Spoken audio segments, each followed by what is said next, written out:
नमस्कार, स्वागत है आपका। मैं हूं उत्कर्ष चतुर्वेदी। आज उबर, ओला, जुगनू जैसे कई तरह के कैब की सर्विसेज की क्लास लगाई गई थी और ये क्लास ली थी सरकार कितने, क्योंकि इन कैब एग्रीगेटर्स से लोग अब परेशान हो चुके हैं और उनकी शिकायतें कर चुके हैं, जिसको लेकर कंज्यूमर अफेयर्स मिनिस्ट्री के आला अधिकारियों ने कैब एग्रीगेटर्स की आज क्लास ली। क्या रहा इस बैठक में और कैसे कसे गए इन कैब कंपनियों के पेच, इस पर हम चर्चा करेंगे और ये जानने की कोशिश भी करेंगे कि क्या इसके बाद ओला, उबर सरकार की सुनेंगे या एक कान से सुनकर दूसरे कान से निकाल देंगे। इस पर हमारे साथ हमारे गेस्ट भी जुड़ चुके हैं। संजय सम्राट जो कि प्रेसिडेंट हैं Delhi taxi union Jahangir taxi union के, और जहांगीर घई जो कि कंज्यूमर एक्टिविस्ट हैं। संजय सर, आपके पास आना चाहूँगा सबसे पहले। ये ओला, उबर को आज सरकार ने बुलाया भी, उनसे बोला भी कि कई सारी चीज़ें आप ठीक कीजिए, पर आपको लगता है कुछ होगा कि ये केवल क्लास, ये कड़ी निंदा ही होकर रह जाएगी? ऐसे ड्रामा बहुत सालों से हो रहा है, कुछ नहीं हो रहा।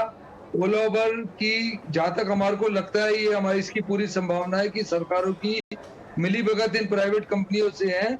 और 2017 रेडियो जो सिटी टैक्सी स्कीम थी, दिल्ली सरकार ने लागू नहीं करी। सेंट्रल गवर्नमेंट ने भी इनके खिलाफ कोई एक्शन नहीं लिया। इनका कोई कॉल सेंटर नहीं है, कहीं ये रजिस्टर्ड नहीं है, कोई इनकी मतलब इनकी जवाबदेही नहीं है। अगर कोई जनता इससे परेशान होती है, किसी पब्लिक को नुकसान होता है, ड्राइवर मारे जाते हैं, तो कोई इनकी जवाबदेही नहीं है। 30 से लेकर 40% कमीशन ले रहे हैं लोग। अपने फायदे के लिए सारे काम हो रहे हैं। फायदा होगा तो इनका होगा, नुकसान होगा तो ड्राइवर का होगा, सवारी का होगा। तो एक तरीके से इन कंपनियों पे लगाम लगाने की बहुत जरूरत है। और अगर सरकार ये ढिलाई रखती रही तो इसका खामियाजा भारत की जनता को भुगतना पड़ेगा, और भुगता भी है। काफी बलात्कार हुए, गाड़ियों में गंदगी होती है, ड्राइवरों को पूरा पैसा नहीं मिलता है, ड्राइवर 24-24 घंटे गाड़ी चलाता है। तो एक तरीके से इन कंपनियों ने ईस्ट इंडिया कंपनी का रूप बना दिया है। और ये अंग्रेजों की जो ऐसे ब्रिटिश जो थे शोषण करते थे, ये कंपनियां चालकों का और भारत की जनता का भी शोषण करने पे आ गई। मैं आपके पास आऊँगा, पहले हम चलते हैं समीर दीक्षित के पास, जो कि हमारे संवाददाता हैं और काफ़ी समय से इसको ट्रैक भी कर रहे हैं। परसों तो ये कंज्यूमर के रूप में काफ़ी दिक्कत झेल के आए हैं। समीर, क्या हुआ है मीटिंग में? देखिए, क्लास लगा दी, बड़ा अच्छा लगता है हमें मीडिया में हेडलाइन चलाने में, बोलने में, सुनने में, लेकिन इसका असर कितना होगा? जी बिल्कुल, आप देखिए ये बात इस बैठक में, इस मीटिंग में जो तकरीबन 1 घंटा चली, उसमें सरकार ने ये बात स्पष्ट रूप से कहा कि आपसे कोई जवाब नहीं मांगा जा रहा है कि ये जो शिकायतें आपके खिलाफ है ये सही है या गलत है, आप अपना पक्ष रखिए। सरकार का एक रुख साफ था कि जो शिकायतें हैं उनका अंबार लगा हुआ है और ये समझ में आता है कि शिकायतें काफी हद तक अपनी जगह सही है। तो सरकार ने यहाँ पर उपभोक्ता का पक्ष लेते हुए उन पर कड़ी फटकार लगाई है। और जो 2 बातें साफ तौर पर कही है सरकार ने, जो तमाम कैब एग्रीगेटर्स से कही है, उसमें सबसे पहली बात यह है कि जो ग्राहकों की शिकायतों को, इसका सॉल्यूशन करने के लिए, उनकी शिकायतों को सुनने के लिए और उसका सही तरीके से उसका निवारण करने के लिए, उन शिकायतों को दूर करने के लिए एक सिस्टम बनाना होगा कैब एग्रीगेटर्स को। और अगर वो इस तरीके का सिस्टम नहीं बनाते हैं और अगर शिकायतों को सही वक्त पे कम समय में दूर नहीं किया जाता है तो इन कैब एग्रीगेटर्स पर तगड़ी पेनाल्टी भी लगाई जाएगी। जाहिर तौर पे अब कैब एग्रीगेटर्स को अपनी तरफ से वो मैकेनिज्म डेवलप करना होगा ताकि वो कंज्यूमर जो ग्रीवियंस है उसको वो दूर कर पाए। इसमें सरकार ने अपनी तरफ से कोई फिक्स टाइमलाइन नहीं रखी है कि आपको 3 महीने में, 6 महीने में कोई ये करना ही करना है, लेकिन इसको जल्द से जल्द किया जाना है। इसके साथ ही सूत्र ये भी बता रहे हैं कि सरकार ने कुछ सवाल इन तमाम कैब एग्रीगेटर से पूछे हैं। वो सवाल लगभग कुछ ऐसे हैं कि आप किराया जो वसूलते हैं उसके पीछे का गणित क्या है। किसी एक शख्स को एक जगह के लिए एक किराया दिखाया जाता है, दूसरे के लिए अलग दिखाया जाता है, तो वो जो एल्गोरिथम है वो कैसा है उसके बारे में स्पष्टीकरण मांगा है। तो उस तरीके से सरकार ने स्पष्ट रुख रखा है कि पहली बात तो ग्राहकों के जो हित है वो सर्वोपरि हो। एक जो शिकायतों को दूर करने के लिए जो सिस्टम बनाना है वो आपको करना है कम समय में। और तीसरी बात यह है कि अगर ऐसा नहीं होता तो आने वाले वक्त में तगड़ी पेनाल्टी लगाई जाएगी। तो कहीं ना कहीं एक रेगुलेटर बनाने की तरफ सरकार ने इशारा किया है। जी, पर समीर, रेगुलेटर जो बनेंगे, सरकार रेगुलेट करेगी या सेल्फ रेगुलेशन की बात होगी? देखिए, सेल्फ रेगुलेशन तो बहुत कम जगहों पे काम आया है। क्या सरकार, और क्योंकि जैसे कि आपने कहा, ऐसा नहीं कि कुछ शुरुआत हो रही है तो सरकार देखना चाह रही है चीज़ों को, क्योंकि जैसे आपने खुद कहा कि अंबार लगा हुआ है यहाँ पे, तो क्या सेल्फ रेगुलेशन की बात चल रही है? एक रेगुलेटर बिठाया जाएगा जो कड़ी से कड़ी पेनल्टी एक बार नहीं, लगातार हर बार जब दिक्कतें होंगी तो लगाएगा? फिलहाल जो खाका समझ में आ रहा है उसमें कुछ यूं है कि दो तरीके से काम करेगा। मान लीजिए किसी कैब एग्रीगेटर्स के लिए ओला उबर के खिलाफ अगर शिकायत बनती है आने वाले वक्त में, और वो शिकायत अगर ग्राहक जागो के किसी भी प्लेटफॉर्म पे करता है और वो शिकायत सही पाई जाती है, तो उस मामले में जो अभी अब क्या होता है कि अगर उबर के आप खिलाफ शिकायत करेंगे किसी ड्राइवर के खिलाफ, उसकी रेटिंग कम हो जाएगी। उबर ये कोशिश करता है कि अगर कोई कैंसिलेशन गलत हो गया है तो वो उतना पैसा आपको रिफंड करेगा। इस तरीके की पेनल्टी नहीं, बल्कि उबर पर आने वाले वक्त में अगर कोई शिकायत ग्राहक जागो के किसी प्लेटफॉर्म पे शिकायत करता है तो तगड़ी पेनल्टी लगाई जाएगी। जाहिर है जब आर्थिक दंड पड़ता है तो कंपनियों को एक गहरी चोट लगती है, वो उससे बचना चाहेंगे। तो ऐसी परिस्थिति में माना ही जा रहा है कि फिलहाल की जो व्यवस्था है उसमें काफी हद तक सुधार आ पाएगा। दूसरा जो मैकेनिज्म होगा कि जैसा अभी कई मामलों में क्या करती है सरकार, जैसे हेलमेट का एग्जांपल ले लीजिए, तो हेलमेट को लेकर के नियम तो है, शिकायत अगर कोई करता है तो एक्शन भी लेते हैं, लेकिन सरकार अपनी तरफ से भी कई बार ऐसा क्यू मोटो लेकर के हेलमेट को लेकर के अगर कोई जांच करती है या खुद जाकर के फील्ड पे देखती है तो वो खुद एक्शन लेती है। तो कुछ वैसा ही मैकेनिज्म यहाँ पर भी अपनाया जा सकता है। तो एक पुख्ता यूं कहें कि जैसे टेलीकॉम में एक रेगुलेटर है वैसा कोई रेगुलेटर बैठा करके कार्रवाई हो, वैसा अभी नजर नहीं आता है। लेकिन सरकार इन दो रास्तों के जरिए कोशिश करेगी कि कैब एग्रीगेटर्स की जो अनफेयर ट्रेड प्रैक्टिस है इस पर लगाम लगाई जाए और ग्राहकों के जो हित है, राइट्स है, उनको ऊपर रखा जाए। चलिए, हमारे साथ जहांगीर गई जुड़ गए हैं जो कंज्यूमर एक्टिविस्ट हैं। जहांगीर सर, मैंने समीर से भी सवाल पूछा था कि आपने क्लास ली, फटकार लगाई, निंदा करी। अक्सर वहाँ पे ज़्यादा देखा जाता है जहाँ पे मंशा कम होती है और हेडलाइन बटोरने की इच्छा ज़्यादा होती है। क्या यहाँ पे एक सॉलिड कदम होने चाहिए? जैसे कि समीर ने बताया कि भाई ओला उबर को कह दिया गया कि आप सेल्फ रेगुलेट करें, आप अपने आप को सुधारें। तो क्या लगता है कि इतना जब अंबार आ चुका है शिकायतों का, तो ज़रूरी है कि थोड़े से प्रोएक्टिवली कदम लिए जाएं, ना कि बुला के, डांट के, फटकार के कि वो अपने आप ठीक कर लेंगे चीज़ों को? इसमें सेल्फ रेगुलेशन बिल्कुल चलने वाला नहीं है। जो चलने वाला होता था तो कंपनी खुद ही इम्प्लीमेंट कर सकती थी। ये कंपनी है वो ड्राइवर के साथ उनको पार्टनर्स बनाते हैं, ड्राइवर पे कंट्रोल नहीं है उनका। अभी कितनी बार टैक्सी लेते हैं आप, एसी टैक्सी का चार्ज देते हैं और ड्राइवर बोलता है एसी चलता नहीं है, एसी 1 पॉइंट से ज्यादा नहीं चलाऊंगा। तो जब भी पैसेंजर अंदर बैठा है, ट्रिप शुरू हुई है, एसी चलता नहीं है, आपको कंप्लेन करनी होगी तो किससे कंप्लेन करनी होगी? कोई मैकेनिज्म नहीं है कि आप ऑन द स्पॉट कंप्लेन कर सकते हैं। अगर आप कैंसिल करें ट्रिप तो आपको ही दंड लगता है, और वो दंड रिवर्स करने के लिए, penalty for cancelling the trip, वो रिवर्स करवाने के लिए आपको इतना कम्बरसम प्रोसीजर है और इतना टाइम वेस्ट करना पड़ता है कि 40-50 रुपये के लिए कितना आदमी छोड़ देते हैं। उनको पता है कि वो पेनल्टी लगाया है, ड्राइवर को वो पैसा जाता है, ड्राइवर गलत है और कस्टमर को पिनलाइज करते हैं। तो ऐसी स्थिति में अगर सरकार और regulatory mechanism proactively on the spot timely intervention नहीं होगा तो उसके बाद रिड्रेसल मैकेनिज्म कुछ ठीक चलने वाला नहीं है। टाइमली रिड्रेसल सबसे महत्व का है, बिकॉज ऐसा समझिए कि आप सूट पहन के आप काम पे जाते हैं तो आप पसीना पसीना हो जाएंगे, एसी नहीं चलता है, आप उधर पहुंचेंगे, आपका पूरा दिन बिगड़ गया। बिल्कुल बिल्कुल। संजय सर, आपके पास आना चाहूँगा मैं। संजय सम्राट हमारे साथ, सर प्रेसिडेंट जो है दिल्ली टैक्सी यूनियन के, वो जुड़े हुए हैं।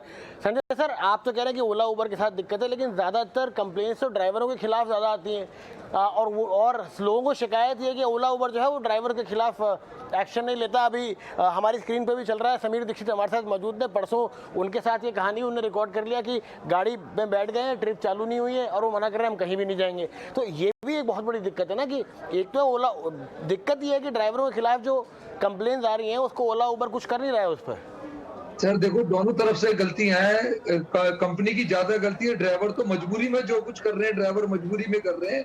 अभी जो 8 तारीख को डेमोन्स्ट्रेशन कर रहा था और 18 तारीख को हड़ताल हुई थी, तो ओला उबर दोनों कंपनियों ने 11% किराया बढ़ा दिया था।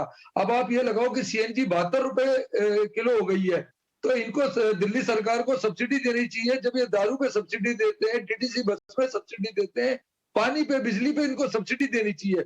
दूसरी बात है, इन्होंने ये ओला उबर जैसी कंपनी ने गुलाम की स्थिति बना रखी है ड्राइवरों की। 24-24 घंटे काम करा रहे हैं, गाड़ियों में से बदबू आती है। एक ड्राइवर सवेरे चलता है, वो जूते पहन के बैठा रहता है, गाड़ी में से भी बदबू आएगी। अब 100-100 रुपए में जो लोग हैं, जो लोग मेट्रो में जा सकते हैं, जो लोग बस में जाते हैं, तो वो 100 रुपए में गाड़ी घर पे बुलाते हैं। इससे ट्रैफिक की जाम की समस्या पूरे दिल्ली के हर कोने कोने में हो रही है, गलियों में हो रही है। अगर आप संजय देखेंगे सर, कि आप कितना संजय सर आप कह रहे हैं कि गुलाम बना रखा है। संजय सर, आप कह रहे हैं कि गुलाम बना रखा है, लेकिन एक सवाल ये भी तो है कि अगर आप क्या ये कोई ऐसा मैकेनिज्म नहीं है, अगर मुझे नहीं करना है तो मैं बंद कर दूंगा, मैं ओला के साथ नहीं चलूंगा, या ओला उबर जो भी नाम है कंपनियों के। तो ये गुलाम तो तब होता है ना जब आदमी को कॉन्ट्रैक्ट में डाल दिया होता है कि अब आप छोड़ नहीं सकते हैं, आप इससे निकल नहीं सकते हैं। तो जैसा आप कह रहे हैं कि गुलाम बना रखा है, तो ना करें उस तरीके के काम, वो बंद कर दें ओला और उबर के ऐप को। इन्होंने सर एक और चीज कर रखी है, आपकी मैं नॉलेज में देना चाहता हूं कि भारत की जनता की नॉलेज में है। आपको बताना चाहता हूं कि अगर आप, मैं पहले भी मेरे चैनलों में है, ओला उबर में जो शेयर है वो ज्यादातर बाहर के विदेशी कंपनियों के शेयर हैं। उबर में तो अमेरिका की कंपनी है और ओला में भी विदेशी कंपनियों के शेयर हैं। तो जो ये फायदा होगा सारा विदेशों में जाएगा। अभी इन्होंने क्या करा था, पहले डीजल गाड़ियों पे इन्होंने गाड़ियां चलाई, फिर डीजल गाड़ियों को बैन जब हो गई तो इन्होंने सीएनजी कह दी कि पर्यावरण के लिए। उसमें अब ये क्या कर रहे हैं कि इलेक्ट्रिक व्हीकल ला रहे हैं। तो एक तरीके से ये गुलाम बनाने का धंधा इन्होंने कर रखा है। ड्राइवर को ये ईएमआई बांध देते हैं। हाँ, तो ये बताइए ना, आपकी गाड़ी की ईएमआई बन जाती तो ड्राइवर के पास ऑप्शन नहीं रहता कुछ और करने का। लेकिन जो आप कह रहे हैं गुलाम बनाने के बाद, वो मैंने कहा कि अगर एसी नहीं चल रहा है गाड़ी में या गाड़ी नहीं साफ है तो ड्राइवर को भी यहाँ पे कहीं ना कहीं एक रिस्पॉन्सिबिलिटी लेनी पड़ेगी, बल्कि ज़्यादा से ज़्यादा कंप्लेन तो ड्राइवरों के खिलाफ ही है। दिल्ली के अंदर की अगर मैं मोटी मोटी बात करूं, काली पीली टैक्सी का 14.5 रुपए किलोमीटर रेट है। आप 6 रुपए में एसी की उम्मीद कैसे करेंगे ड्राइवर से? तो एक तरीके से इन कंपनियों ने ड्राइवर को और जनता को आपस में भिड़वाने का काम किया हुआ है। तो ये तो पूरी भारत सरकार को, राज्य सरकार को सोचना चाहिए कि अगर ये गाड़ियां चलवा रहे हैं तो इन पे बंदिशें लगाएं, इनकी जवाबदेही तय हो। अगर किसी बच्ची के साथ बलात्कार होता है, रेप होता है, तो ओला उबर के सीईओ उसके लिए जवाबदेही तय करे, ना कि ये पल्ला झाड़ लेते हैं अपना। तो ये बहुत ज्यादती हो रही है। ये सब सोचने की बात है कि ये भारत सरकार और राज्य सरकार चालकों के बारे में भी सोचे। चलिए संजय सर, आप रुकिए, मैं समीर के पास आना चाहूँगा। समीर, कितनी जल्दी अब इसमें एक्शन देखा जा सकता है? कितनी जल्दी हम ये देख सकते हैं कि आगे आने वाले समय में एक एक्शन आएगा? और बहुत ये जो सिस्टम्स की बात हुई है, कोई टाइमलाइन दी है इस समय, या अभी थोड़ा सा समय लगेगा इनको आने में? जी बिल्कुल उत्कर्ष, अभी सरकार ने कुछ सवालों के जवाब मांगे हैं तमाम कैब एग्रीगेटर से, जो संभवतः अगले तकरीबन 30 दिनों में उनको देने हैं सरकार को। मसलन ये जो कंज्यूमर अफेयर्स मिनिस्ट्री है।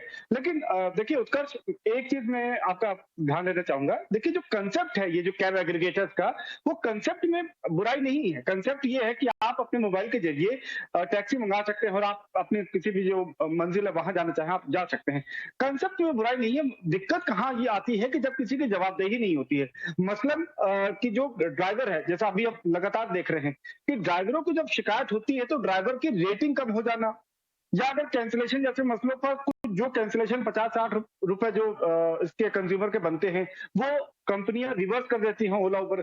इस तरीके के मामूली जब तक प्रक्रियाएं चलती रहेंगी और तब तक उसका बड़ा परिणाम या उसके सिस्टम के सुधार के रूप में वो दिखना बहुत मुश्किल होगा। लिहाजा सरकार ने जो सबसे बड़ा सवाल पूछा है वो यही पूछा है कि अगर आप ये जो पूरा मैकेनिज्म है इसमें जवाबदेही किसकी तय होगी। यानी कि जब कल को आप सिस्टम बनाएंगे और आपके खिलाफ शिकायत होगी तो आप क्या करोगे, आप एक्शन किस पे लोगे? ये बड़ा सवाल है जिसको लेकर के सरकार ने उनसे जवाब मांगा है।